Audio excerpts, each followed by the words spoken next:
My guest today is a candidate for United States Senate, John Deaton. Welcome back to normal. I am back. Thank you for having me. My pleasure, man. I really appreciate you coming on. I want to say one thing. Thank you. Okay, I've been a lifelong Republican. I know you ran last time against Elizabeth Warren. You're running now against Ed Markey, and you helped out the Republican Party quite a bit. Yeah. And I want to say thank you very much. We are clawing our way out of the depths, and you did a big lift, and I want you to know it's appreciated. I'm saying that publicly because maybe people don't say that enough to you publicly, but they should. The financial contribution you gave to the party is going to help not only you with the infrastructure that we're building, but it's going to help candidates across the state. And when we win more seats in November, people need to come up to you and shake your hand, buy you a beer, pat you on the back, whatever the case is. So thank you very much. Listen, I really do appreciate that, and thank you for saying it. And listen, we have to have a healthy opposition party in this one-party state. I got to tell you, I've always taken pride. I have no fear and never quit are like my life mottos, and never give up. That's been my motto from poverty, when I was in debt, all those things, had cancer. And I will always try to maintain that, but I got to tell you, if we don't make progress with the state of affairs that Massachusetts is in this next election, I fear it could be too late. And you can't have an opposition party if, they're worried about the light being on, right? And so, I think we have a shot. I think that, the state of Massachusetts with, being dead last and all these categories like housing affordability, job growth, 1.1 million people on welfare, 200,000 people leaving in the last few years. The migration's incredible. That this is the year we can really make progress, and so the party needs to be healthy. And so, but I appreciate you saying that. No, my pleasure. I agree. Look, this is why I'm in this game. I love Massachusetts. I don't love January and February in Massachusetts, but I love Massachusetts, and I want it to be a good place where we're seeing growth, and people want to live here, people want to stay here. And every single news headline we read is more people are leaving, more people are getting out. It's too expensive, and they're absolutely right. If you can afford to stay, or if you have the means to leave, you're more apt to leave. We have to create that, not only here in Massachusetts, but like Massachusetts competes with other states in the country. Right. The United States competes with other countries in the world. And we have to get all of those things in order, because the world is a competitive place. And if we're going to start falling behind, if we don't just do the basic things that we know where we come. We were talking about this before the show. It's like, as Republicans, we don't spend our whole lives in the public sector working our way up the chain from city council to state rep to this and just get a government paycheck the whole time and trying to earn it. We go out into the world, we stake our claim, we start a business, we work for a living. That's more in our DNA than the other side. Right. And we need to maintain that, because that's all the other stuff is on the periphery. No, it is. And I love Massachusetts too. It's where I achieved the American dream, becoming, a lawyer and representing the Commonwealth in the Marine Corps when I got chosen to be the judge advocate general contractor. It's a true story. I joined the Marines, but there's only one slot for judge advocate for the Marine Corps for all of Boston. And, Harvard, BC, BU, Suffolk, Northeastern, New England School of Law, where I went, there were a lot of people competing for it. And I let people know I wasn't smart enough to go to Harvard Law, and I certainly wasn't rich enough. But I take pride in beating them out, along with BC and BU, to represent the Commonwealth for that 1994 contract. And I achieved the American dream here when I became a lawyer. And, even if you disagree with President Trump on many things, when he picks like a crypto czar and AI czar, and we're going to have this focus on winning technology of the future, Massachusetts should excel at that. Yeah. Like, we should be number one. Yeah. We have Harvard, we have MIT, we have Tufts, we have the best hospitals in the world, Yeah. you know, biomed, everything. Like we should be excelling and we're not. And it's frustrating. It's starting to melt away too, which is really frustrating. You know, I'm in tech and I can see it eroding. Little by little, but it's dribs and drabs, but none of it is going in the right direction. There was a time in the past, I'll say in the past 20 years where that was the opposite. Yeah. We were competing with Silicon Valley for the brains of the tech world, and not so much anymore. And we've created this climate. There's this mindset. I think it's overtaking our political opponents where they're not admirable. They're not admiring. They're not admiring your success and other people's success based because of hard work. And I have some questions about your personal story, but you are part of the American dream. Yeah, absolutely. It's like I wasn't born with a silver spoon in my mouth. You weren't born with a silver spoon in your mouth. It's like you had to work for it. That's right. And you make successes and you learn your lessons and you take your lumps and you go forward. But our political opponents are just more apt to like, nah, take it away from you. And it gets to the core of like what you are as a person, as a human, as an American, to try to say, like, hang on a second here. And I got to tell you, and we'll talk about, as we talk about my story and overcoming poverty, I want everyone to know how what you're saying is so on point. When I was poor, and I was as poor as you could be, I didn't hate rich people. I wanted to be one, right? Yep. I might bug you. I might tug you at your arm and say, hey, you got 5 minutes? Yeah. Like, what do you know? Yeah. What can you tell me that will help me become more in the position you are? Because economic freedom, right? Financial freedom, this is the core of American dream. And now we have to punish success. I remember my consultants when I ran against Elizabeth Warren telling me, well, you got to be prepared. She's going to attack you because you're rich, right? Mm. I'm like, what are you talking about? I grew up on food stamps, welfare, as poor as you can go. I worked 18 hours a day at 14 years old to pay for a high school. And I worked my butt off and I ran a business, right? And I wrote, and it's a bad thing? Like, well, that should be something positive. Yeah. And they were like, nope, they're gonna use it against you. They're gonna come after you. See, she did on the debate stage, right? She didn't let truth get in the way. No, I remember. Yeah. She inflated. She goes, "You could be worth $100 million. I'm nowhere near worth that." Right? But she was just saying that to punish people to dislike me. Right.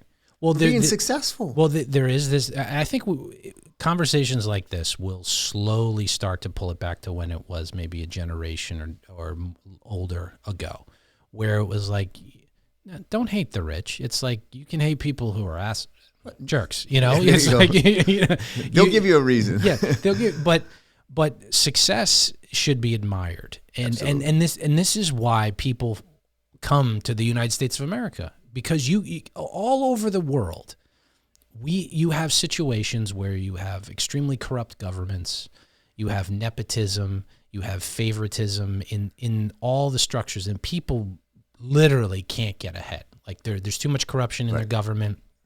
As soon as you reach a certain level, people get their hands in their pockets and you can't be successful anymore, or something like that. Or you have to be illegal or do illegal things on there.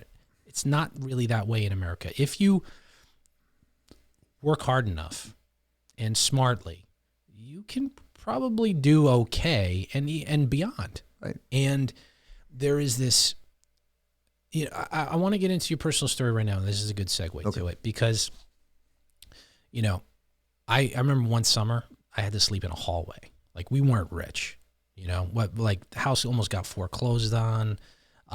Had no money. I was borrowing money for college. It was not good. Now, was I out on the street? No. I had some people that I could go to and family that could take care of me. So I wasn't like at the level on the street, but it wasn't good. I was poor. I was broke. Right. I was broke. And you don't become successful because of a government program. You may get by, and then you become dependent on that government program. And maybe, I've been unemployed. I've been on unemployment before, but I hated being on unemployment because I knew this was like, this is not an existence I want. I don't want that check to be counting on the check from somebody else my whole life. Right. I need to be successful in the world. I need to be driven to do so. And, you know, you mentioned it's like sometimes you just don't know. You come from those circumstances where you don't know any better, but then you learn how to escape it. So where did you, all right, so you grew up Midwest area? I grew up in a subsection of Detroit. Okay. It's called Highland Park. And if you look it up, and people out there can look it up so they don't think I'm exaggerating, it's ranked in the top 5 worst neighborhoods in America for like the last 50 years. For the younger audience, this is more 8 Mile than it is Grosse Pointe. No, it's more like I was 3 miles more into the hood, the ghetto. Okay. 8 Mile, north of 8 Mile was like poor, but south of 8 Mile was like destitute poverty. And so a single mother on welfare and food stamps, deadbeat dad, he abandoned us, left us in that neighborhood. My mother had a 6th grade education. Every sibling before me, high school dropout. And to give you an idea, I was 6 years old. My mother was stabbed in front of me. Her purse was stolen. Unfortunately, 3 years later, a child predator began brutally raping me from 9 to 11, and said that he would kill my mother if she or anyone found out. And after watching her almost bleed out in front of me 3 years earlier at 6, you can imagine what that did to the mind of a child. And didn't tell anyone for 40 years until I wrote my book, because it started impacting me later in life, right? Because I pushed it down and said, I'm not going to be a victim, and I'll get over it. And then I achieved some success, had money in the bank, and all of a sudden I started waking up, this only, not too long ago, 5-6 years ago, crying at 3 o'clock in the morning, thinking about being raped and my best friend died in my arms at 17 in a drive-by shooting. I started waking up thinking about that all these years later. My first day of high school, I had a gun shoved in my mouth. So I was a high school dropout the next day. And to show you what poverty, people ask me, John, I was on Charles Payne's show in Fox Business, and when my book came out, and he said, why do you think, what drove you? And I go, I know it's not politically correct to say, but hatred played a role. Hatred of poverty and what it does. And I'll show you. My mother's my hero. Single mother, welfare, food stamps, very strong woman. Despite the hardships, she never lost custody of us like everyone else in the neighborhood. Their moms would lose custody, and she wasn't an alcoholic or a drug addict and things like that, like others in the neighborhood. But after about 4 months of not finding a high school, this is pre-internet days, right? Yeah, this is 1980, 81. Yeah. I'm crying in my room, just crying. I'm 14 years old, and she says, John, why are you so upset? I said, Mom, I can't find a high school. Like, I don't know what to do. I want to go to college. I have to graduate high school. And she said, well, just do what your brother did. You work 3 years. When you're 17, I'll sign the papers, and you can join the military. And that's your ticket out of, the hood. Mm-hmm. And I said, Mom, I don't want to do that. I need to graduate. I want to go to college. And my beautiful mother, my hero, put her arms around me to console me and said, I'm sorry, son, but college just isn't for people like us. Mm. Right? That's what my mother poverty had done to her. Like, we were like this white trash subclass human beings because of where we lived, because we had no money. And I just remember that moment. And at 14, I just figured I had to find a way. And I got lucky. And it shows you what one act of generosity and kindness, how it can change the trajectory of a person's life. High school principal named Terry Urquhart, school called St. Mary's of Royal Oak. It's been shut down since, but only a couple hundred students in a suburb outside of Detroit, like about 12 Mile Road. And I lived about 5 Mile Road, so to speak. And so I went in there and I was like, how much is the tuition? I need to go to school. I'm already 4 months behind. And he felt bad for me, but he made me earn it. He said, tuition was $1,400 back in '81. It might as well have been 14,000, right? And he said, "I'll tell you what, kid, I'll cut the tuition in half, $700 a year, but you got to play 2 sports, you got to maintain a 3.5, and you got to be active in the church." Okay. Right, and I was like, "I'll do it." And I played football, basketball, got a job washing dishes after school, after football practice, at a diner. Eventually started waiting tables, paid my way through high school and got to college. Paid my way through college and made it here to Boston, New England School of Law. I worked 2 years after I graduated college. I didn't have money, and I wasn't going to qualify for any kind of private loans. So I worked as a forklift driver in a warehouse during the day, and at night I waited tables at a restaurant, and saved money for a couple of years. Came to Boston, went to New England School of Law, and graduated, and ended up joining the military, of course, in the Marine Corps, as I was saying earlier, and spent 7 years on active duty, and loved it. But I got hurt, not in combat, in training, because in Marines, you got, even though you're a lawyer, you still have to do everything. You have to go through this stuff, And even if you're a lawyer, if you can't carry an 80-pound backpack 20 miles, you don't fit. And I got injured, a couple of spinal surgeries, and medically retired. It was pretty significant. And so I'm getting out of the Marine Corps now. I'm way in debt, right? Because they weren't paying off my loans, and I wasn't making a lot of money. And got married, had my first daughter, Olivia, and became a lawyer for mesothelioma and lung cancer victims, people who are exposed to asbestos. Like shipyard workers, HVAC workers, plumbers, all those types of insulation, obviously, and did that, and been doing that for 25 years. And one day in Swansea, right, it's late, it's February 1st of 2024, I'm watching Elizabeth Warren, and it's just sticking in my craw. And I'm like, and then I think something you've probably experienced here in Massachusetts, we go vote, and you see a ballot, you see unopposed Democrat, right? And I was like, she's not going to get like challenged. But John, no one knows you. Like you're for no name candidate. I'm not politically activated, And I said, I'll do it. I had sued the SEC over crypto, and I won a big case, and I did it pro bono. So even though I'm not a crypto lawyer, and I've never made money as a crypto lawyer, I did it pro bono. I sort of became a little famous in the crypto world. Okay. And Elizabeth Warren had an anti-crypto army, and it kind of lined up. And I said, well, maybe they'll help me fundraise because of her. I'll put some of my own money in it, and if things work out perfect for me, I'll have a shot, right?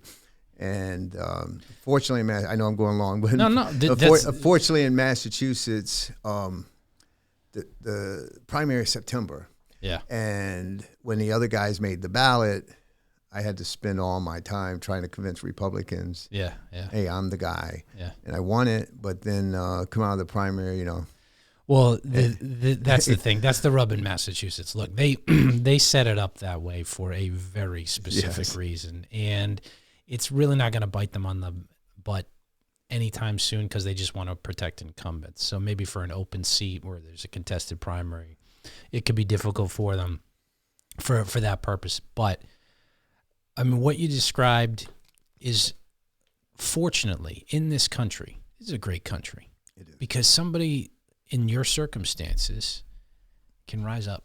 Yep. And that doesn't happen. That doesn't happen in China. It does not. That doesn't happen in Russia. That doesn't happen in all places all over the world where there's lack of freedom, lack of opportunity. And we need to appreciate that. And you mentioned Elizabeth Warren, and so we have something in common. And that is when I first ran for office, I ran for Congress. This is 14 years ago. And at the time, Ed Markey was in the seat that I was running for. Oh, Yeah. So he was elected to Congress the year I was born. And I'm not a spring chicken here, man. I'm turning 50 this year. Yeah. You know, this guy is 80 years old. 1976. Yeah. And he is, I got to say, you know, you always do better the second time around when you know, and I think you probably feel this based on your last campaign compared to this campaign. Experience is the greatest teacher. Yeah. I had none. Yeah. And what you are blessed with is and I have no bones about saying this, an incredibly stupid opponent. And I say that, yes, insultingly, because it bothers me on a fundamental level that we do have a great country. We have a representative democracy. We have the founding fathers got it right. It's not perfect, but it's the best one going on the planet. No doubt. It really is. And for somebody who knows so little about so much to be representing the Commonwealth of Massachusetts, it disappoints me. It makes me sad. It makes me angry, but it also gives me hope because people who are smarter, like yourself, who have made something of themselves, who haven't spent their whole lives accomplishing nothing in Washington, D.C., can get a crack at it. Yeah. And I think you got a good crack at it. I mean, listen, the first year that Markey went to Washington, not only was it 1976, and I got to tell you something that's unfortunate but kind of funny. Gas was 59 cents a gallon. Tickets at Fenway were $1.25, and Harvard tuition, room and board was $5,000 a year. Just put it economic things. What I was telling you that's kind of unfortunate, funnily unfortunate, is I was going around talking to, you know, like say 25-year-olds, you know, young people, and I'd say, you know, that Ed Markey was sworn in before Jimmy Carter, and then I got people saying, "Who's Jimmy Carter?" Right. So I said, okay, I gotta figure out a different way to say it. Yeah. And so now it is that he's been in Washington, which is true. He's been in Washington 10 years longer than the average Bay Stater has been alive. Yeah. It's absurd. And he should have vacated, you know, exited long ago, but he is, well, he's useless. I mean, at least Elizabeth Warren was more fun to run against because she's, you know, she ran for president. She's not stupid. She's not stupid, but she has really bad ideas. She's got very terrible policy ideas that don't work. I get confused where I say to myself, how does this, like, there's a weird thing going on with her, and she's getting up there in age too. Yeah. Because what's happened with her is, like, she started on the intellectual bent of the left of the Democratic Party and had all these ideas. Now it's just like, billionaires bad, we hate rich people. It's like it's just devolved from where it was maybe when Obama's first term or something like that, where she had some intellectual heft. And if you peel back 2 layers, you could go, oh, this is nonsense. But you'd have to peel back 2 layers. Now you don't even have to do that. No, and I got to tell you, maybe I'm naive, but when I debated her, you know, I was literally 8 inches next to her, right, in the debate stage. We were standing next to each other during the first debate. And I was thinking, you know, what's she going to be like? And there was kind of part of me that was like, I disagree with this woman on just about everything. Yeah. Certainly how to lift poor people out of poverty, you know, stuff like that. I go, but, you know, maybe there's some humanity there. Like, she's a good grandma. I walk away thinking, well, she's a good. I got to tell you, I was kind of disappointed because I was sitting there and it's the first commercial break. And you got like 2 minutes and 20 seconds. And they go, all right, commercial. And she starts writing little notes on her note. And I'm just standing there. And so I go, Senator, like that. And she looked at me like, and I hold my fist out, like a little fist bump. And I go, you're very talented, Senator. Yeah. You'd think I was poison. Yeah. Right? Like, she didn't I mean, she kind of put her hand out there, but didn't touch. Like, it's like I was like, really? Like, do you really think I'm evil because I have an R in front of my name? Like, well, she's so she really is into unfortunately, I think we've reached a point where but this is more a reflection on them. Where a lot of the folks out there, it is people who maybe had it a little bit easier or want to blame the world for their problems have undergone, what the derangement syndrome, whether Trump caused it or not. I think it was already there, but like there's a disconnect between the reality that the rest of us are living and the one that they're living in and talking about every day. And look, the world's not a perfect place. We have problems and we got to figure out how to solve them.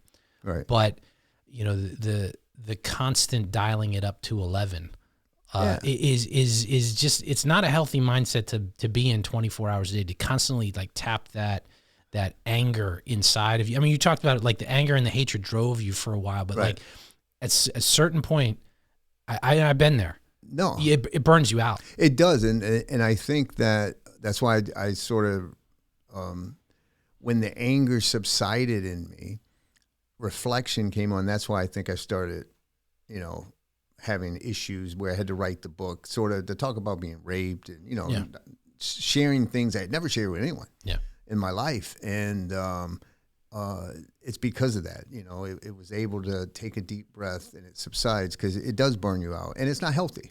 It's not healthy to have too much anger. I was angry at my dad, obviously, who abandoned us. And I held on to that anger probably too long. But Elizabeth Warren, I remember when she was kind of like leaving me hanging. That's a gesture of mine, right? I'm thinking to myself, I can't say exactly what I was thinking to myself, but it was like, I didn't lie about who I am, right?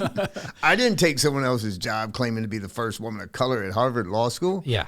But anyways, I was and you don't want to. I know you don't want to touch me. Are you kidding me? The hypocrisy knows no bounds with these people. It's just it's funny. And what's good about living in more of the information age that we live in now is that it's readily known, and it's not like the 1980s or 90s where like there's 3 networks and they control it all and we can't find out, and if it disappears off the front page of the New York Times or the Boston Globe, it's never heard of again. Right. Like we don't live in that world anymore. No. And they don't know how to handle it. They don't know how to, so they're just doubling down and tripling down on like stoking the rage of the people that really support them.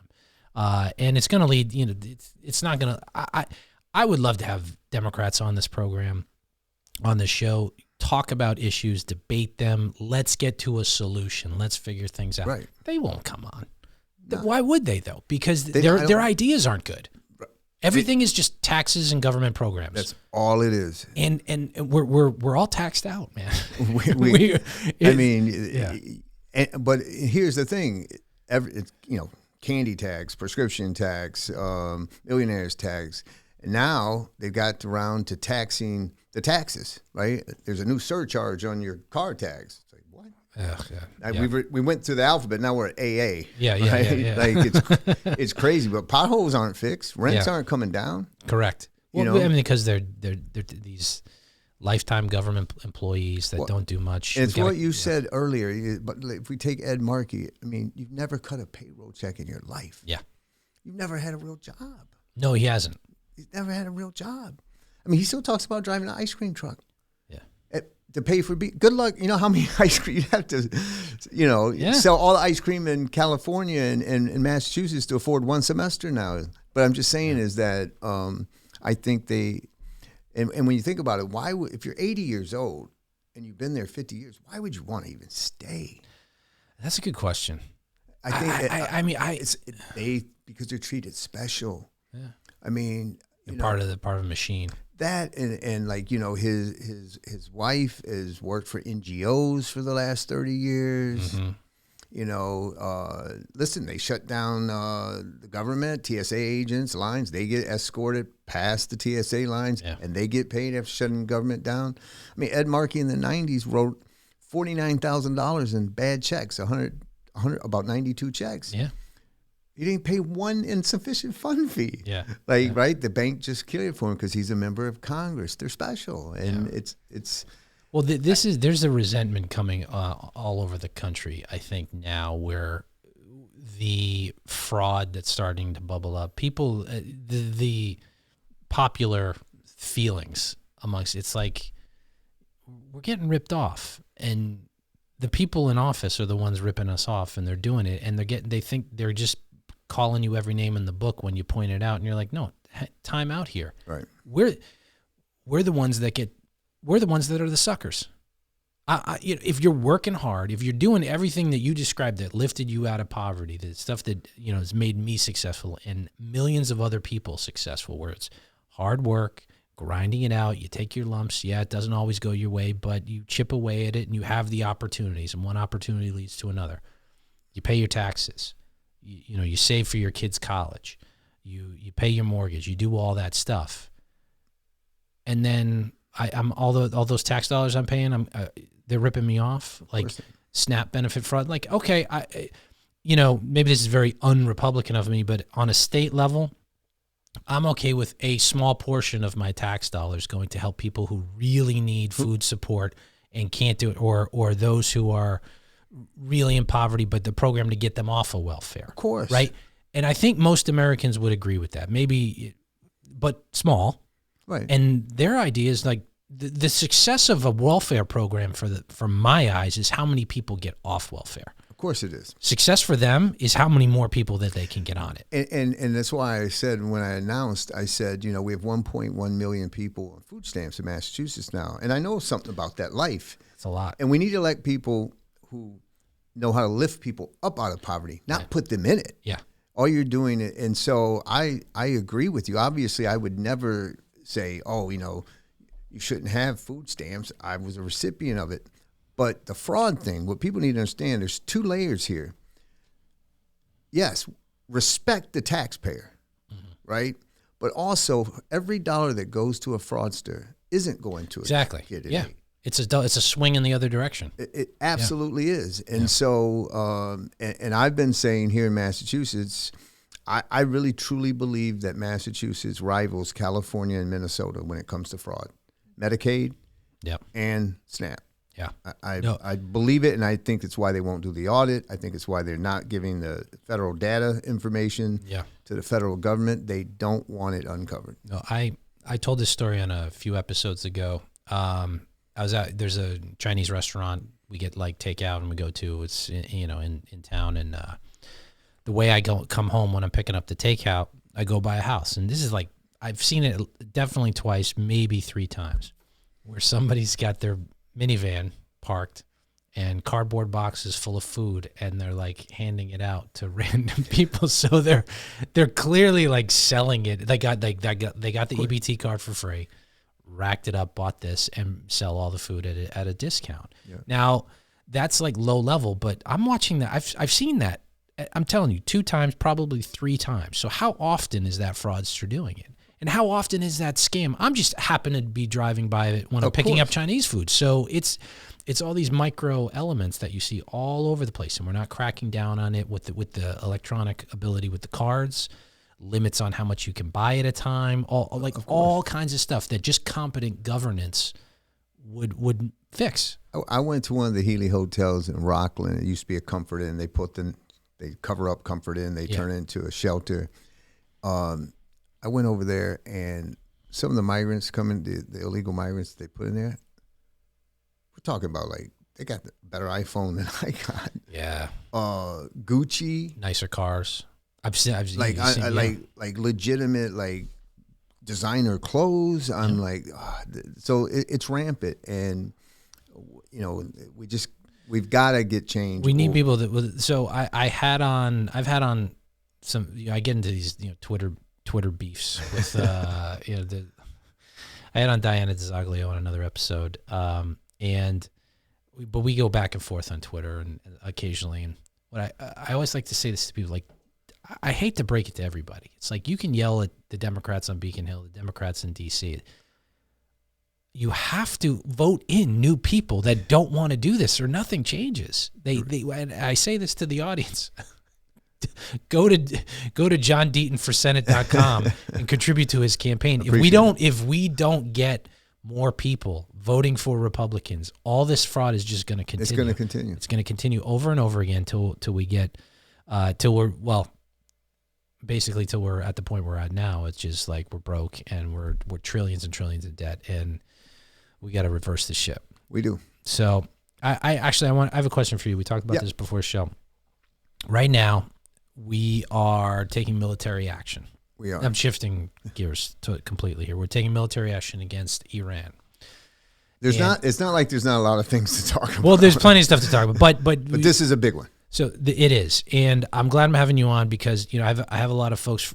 We talk about Massachusetts issues, and that's important. It is, but sometimes when we're talking about somebody whose government chants death to America, and is a known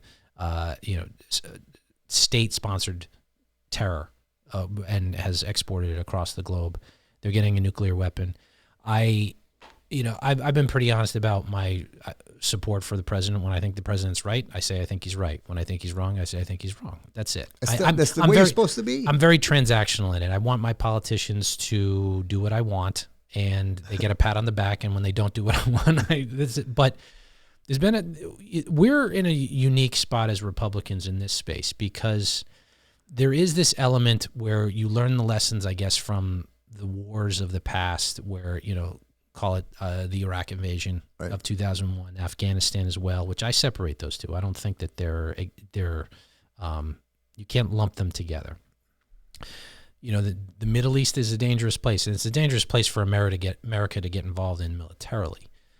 So I think taking out the centrifuges and Iran's ability to make enriched uranium months back was the right call.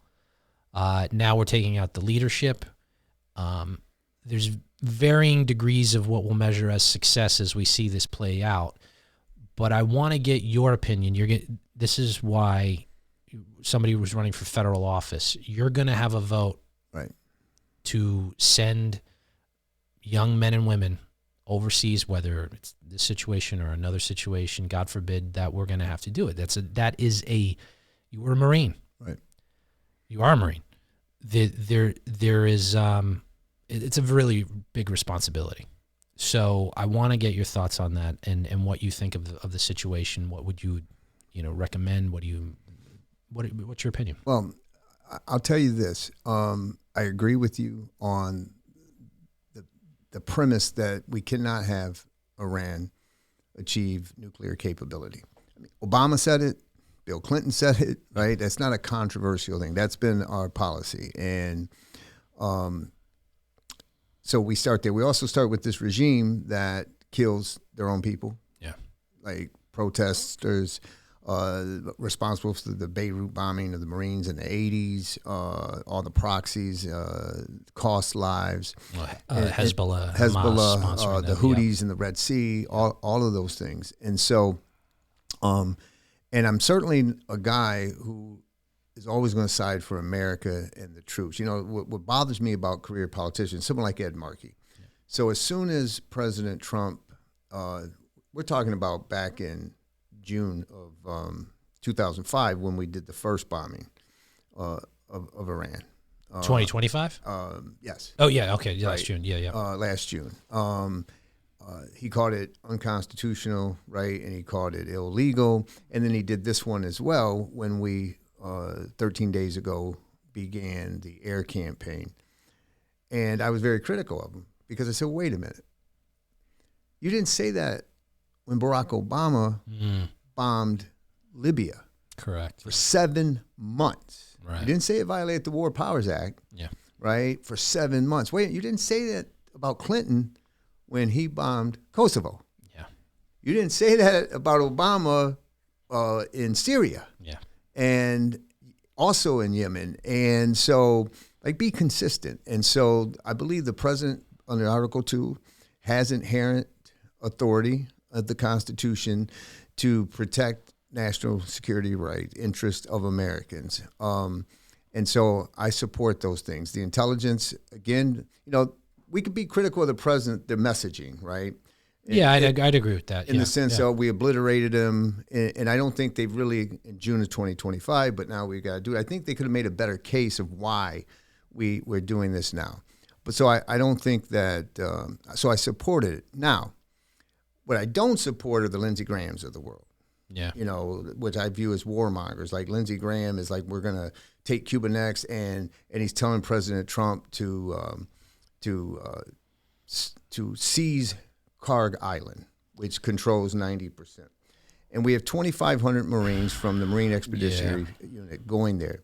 Now, when you put boots on the ground, it's a different category for it. We're getting into right. And I'm not saying the president's doing it. So far, he said he has. What I do see from this president, I think President Trump, for all his critics, I think one thing he has been very good on is he has his pulse on what Americans are willing to, the brunt they're willing to bear in military campaigns. They're okay. They know we have smart bombs. They know we have laser guided missiles. They know we're not going to try to take out, do what the Iranians would do, which target civilians. Right. We're going to try to go for military. We're going to try to go for leadership and take them out, and removing regime change via air power is not. It's probably not going to happen. Right. But I think President Trump, to his credit, knows that once you put boots on the ground, that's that crossing the Rubicon, right? In the military terms, of 2,000 years ago. Once you do that, there's the likelihood of a casualty obviously skyrockets. And once those start happening, then the tide turns. And that, I think he's where most Americans are. You're right. Lindsey Graham is like, no, take it, do it. It's like, hang on a second. We're not an imperial power here. There are checks on it, and you would be part of those checks. This is important. Right. Like, I think he gets 60 days, right? So the president gets 60 days because we live in a very fast-paced world from 250 years ago when at the founding when war was slow. It's not that way anymore. It can change in a minute. So you're going to be part of that check, I think, at 60 days, and you vote on continuing the military action or pulling funds or ceasing it or whatever, and that's important. That's the check and the balance that our government rightfully has. But I agree with you. I think the idea of once we start putting men and women in harm's way on the ground, it changes the dynamic, because the what we have, if you state maybe bluff that the goal is regime change, when the real goal is, whoever takes over Iran, you're done getting nuclear weapons. You're not allowed to do it.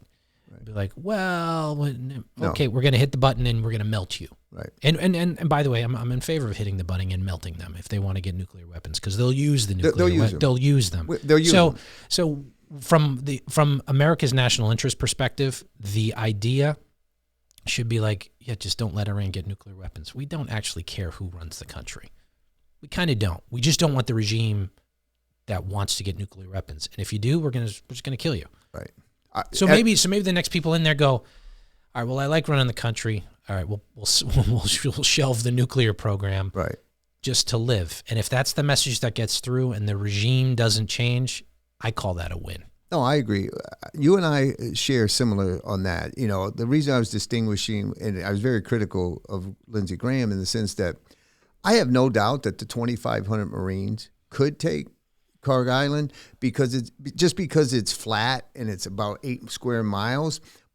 But Marines are good at taking, but then you have to hold it. Right. And it's only 15 miles from Iran's mainland, and they've got missiles and lots of things that bombard, and then the drone attacks. Exactly. No, I'm with you. Then you'd have to send more in. I have no doubt that they'd be able to take that island in 15 minutes. Right. And then the Houthis and would be the proxies were going to be hitting us in Iraq, and then we would have these multiple fronts.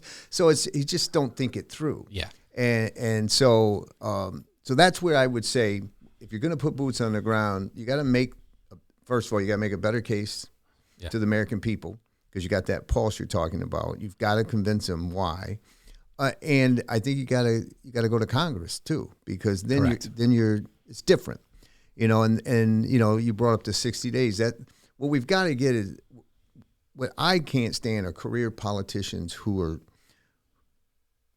hate Trump more than they love America. That's a good point. In Massachusetts. And I think Ed Markey's in that category where he just hates Trump so much. Elizabeth Warren, too, Seth Moulton, all of them. They just hate Trump so much that their hatred is more overwhelming than their love for country, love for Massachusetts. And so, like you brought up the 60 days, that's why I said Barack Obama was bombing Libya for 7 months. Yeah. and there was no check, and there was no criticism. And so, to me, the job of the senators is very simple. It really is. I mean, it's complex issues, but is something good for Massachusetts and America? If it is, I'll support it. Yeah. And it doesn't matter if a Democrat's the president or a Republican's president. It doesn't matter if it's President Trump or whether it's, Joe Biden. If it's good, I'll support it. If it's not, I won't. Well, you make perfect sense, and that's where I still think most Americans are there. Like, I couldn't stand Obama, and Biden too, but I didn't have some visceral hatred for this. It didn't consume my life. They just bothered me because they made bad decisions and bad policies that affected my life. Right. So it's like, but I didn't let it overtake me. And there is, people, they say religion is on the decline, since generations ago. And I think for too many people, they've adopted politics as a religion. Oh, I agree. And where it's supplanted that, which is not a healthy thing to do. It's not. And you're right. I think they're consumed by this blinding hatred to not see, what is odd for me, Elizabeth Warren and Ed Markey, is they don't even seem to be learning lessons from the past 6 months. Like, President Trump captured, arrested Nicolas Maduro, who's in Venezuela, who stole his own election. He's who Obama, under an executive order, said was a national security risk. Correct. Yeah. So there's like bipartisan agreement that this guy, and he's in our hemisphere, that this guy's a problem. He doesn't assassinate him or blow up the city. He gets special forces in there. Flawless military execution. Unbelievable. And is able to arrest him, and now he's standing trial in an American standing court. Justice, standing a trial under our judicial system in New York. Unbelievable. Right. And you're going to go, we're invading Venezuela. It's like, kidnapped. Kidnapped. I go, no, arrested. And that happened a few months ago. And they come to this point, and it's like, no, hey man, like you have no credibility. Markey's out there. They kidnapped the president of a sovereign nation in his pajamas. It's like, first of all, your president Obama said he was a national security risk, that he's cheated, he stole the election, right? Yeah. And it's all I don't get it. It's almost they root against America for spite of Trump. Yeah, I think that's exactly right. And I just and if you look at I looked at Seth Moulton, who's challenging Markey in the Democratic primary. I looked at his announcement video, and the entire thing was, vote for me. I'm younger, and I'll fight Trump harder. Yeah. And Markey is, I'll fight Trump, and I'm like, wait a minute, it's a 6-year term. Yeah. Trump's not going to be president. He's gone in 2 years. Yeah, right? yeah. So your whole message is you're going to fight for 2 or 3 years against something. Like, I just hope people are ready for someone to come in and say, I want to fight for you. I want to fight for things. I want to fight for that economic freedom to make us, to return prosperity. Because these career politicians like Ed Markey, who rallies against, corporations and all that, they say those things. He voted to bail out the banks in 2008. Yeah. Right? The Wall Streeters. They're the top 3 of his career donors. They've stolen prosperity of young people because we're $38 trillion in debt. I got to tell you, have you ever looked up how large $1 trillion is? When I was a kid, it was government spending was in the millions. I get to college, government package, this is only going to cost $10 billion. Yeah. Today it's like 1.8 trillion. 2.1 trillion, 1.2 trillion. I think I saw I could, if I found it online, there's like that comparison of the stack of money, right? Yeah. Where it's like this for $1 million, and then it's like the size of the room for $1 billion, and then $1 trillion is the size of the Empire State Building or something like that. Well, $1 trillion stacked on top of each other, you get to the sun and on your way back. Wow. 1 trillion seconds is 34,000 years. Wow. Yeah. $1 million a day from the day that Jesus was crucified, and you still don't get $1 trillion. Yeah. $1 million a day. Like, it's just, in our government, these career politicians run deficit of $2 trillion a year. No, That's what actually got me into politics is the fiscal insanity of the Obama years. And this is one thing where I genuinely, when you get elected, I will hold any Republican's feet to the fire. You should. If they do not get the budget under control. Because what nobody talks about anymore, Republicans used to talk about it, and what made me run for office was made me get politically involved, is that when you have the government consuming too much money in the economy, it stifles the private sector.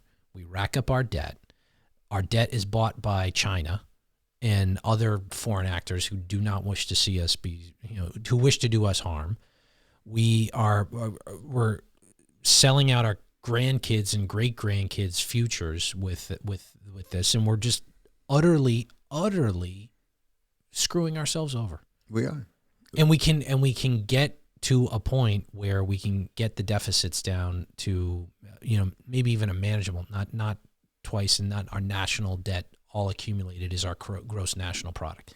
Bonkers situation. We need people, and to the Republicans that are there now, shame on you for not holding the line on this and cutting spending. We got to cut spending. We got to reform, this is Jeff's opinion here, not John's. We got to reform entitlements. We have to cut back on, the waste, fraud, and abuse now we're really seeing is a real problem, but we also have to reform welfare.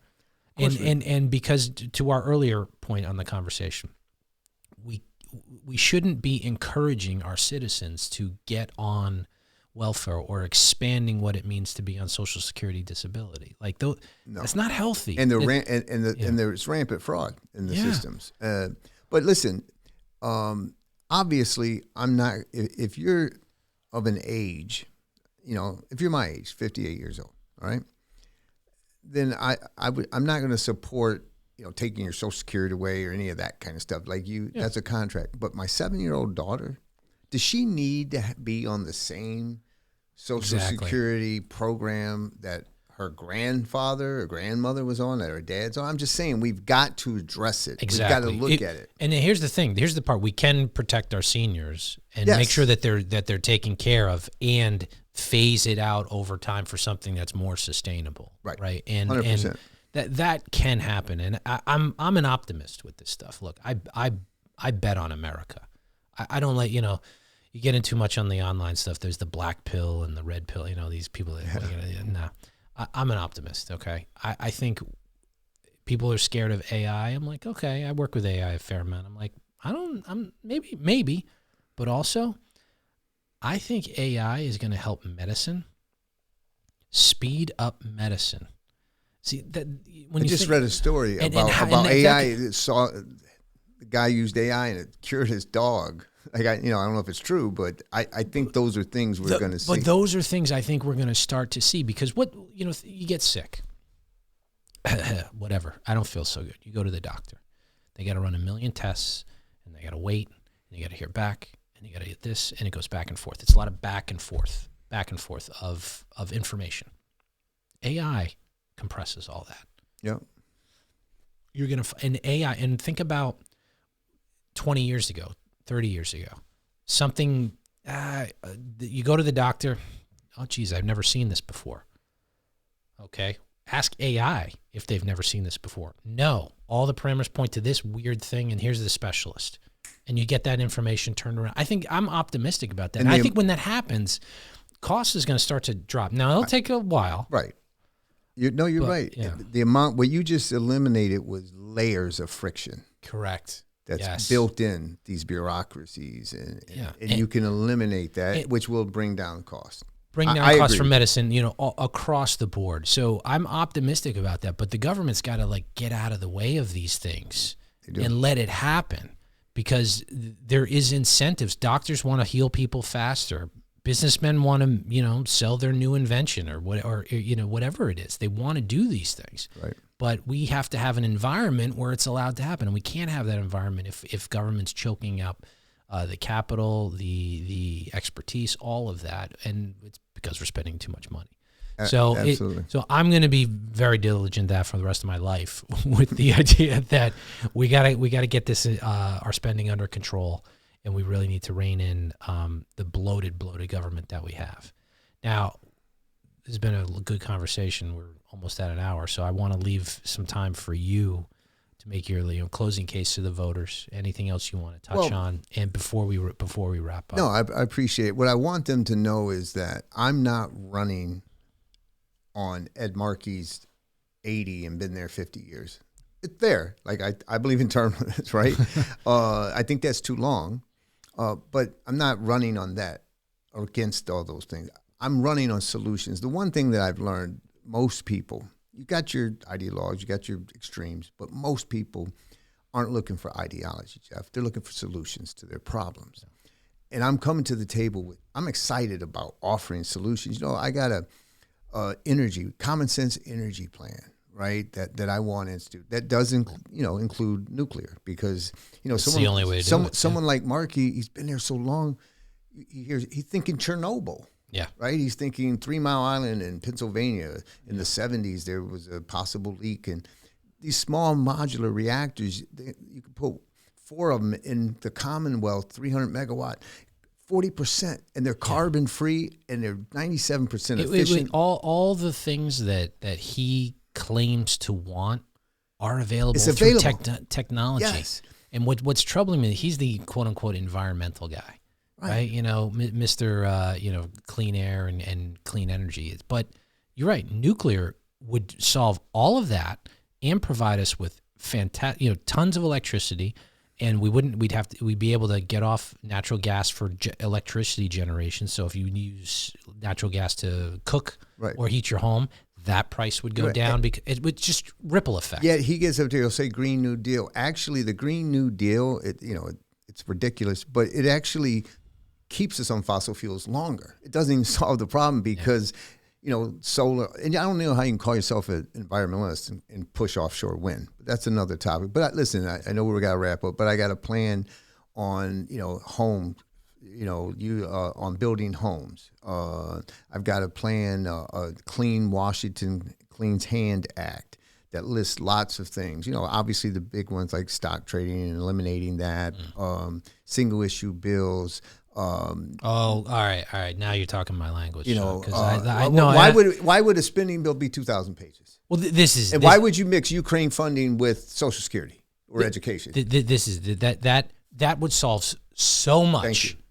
That would solve so much if you could get back to regular order. Right. It's like your bill's probably 10 pages long. There you go. Vote on that. Right. Like there needs that.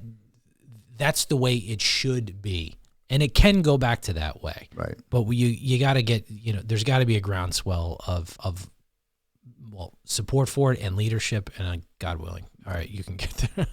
Yeah, I got a healthcare plan, breaking up those 3 vertically integrated insurance companies. They have 90%.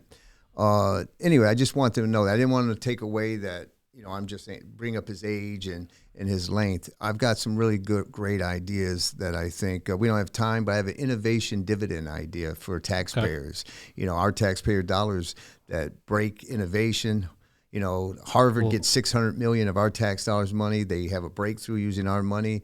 They then license it to Moderna, Pfizer, and they collect $200 million a year. I think maybe the taxpayers should get a little bit of that. Yeah, they should get that back. That's real capitalism. Well, let me say this. You will be back on the show. I appreciate it. We'll talk more on that. No, this has been a great conversation. I wanted to get to know you. I wanted the audience to get to know you.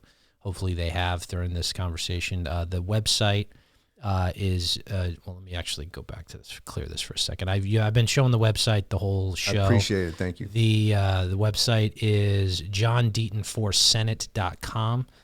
For more of the plans that he was talking about, please go check it out. Please go give him some money because he needs advertising to get votes. Volunteer for his campaign too. Absolutely. I think I need door knockers, phone callers. We need all of that. Door knock, people volunteering. This is the grassroots. This is what wins elections. And my little plug: scan the QR code on the screen to help support this program. Help support the Massachusetts Republican Party.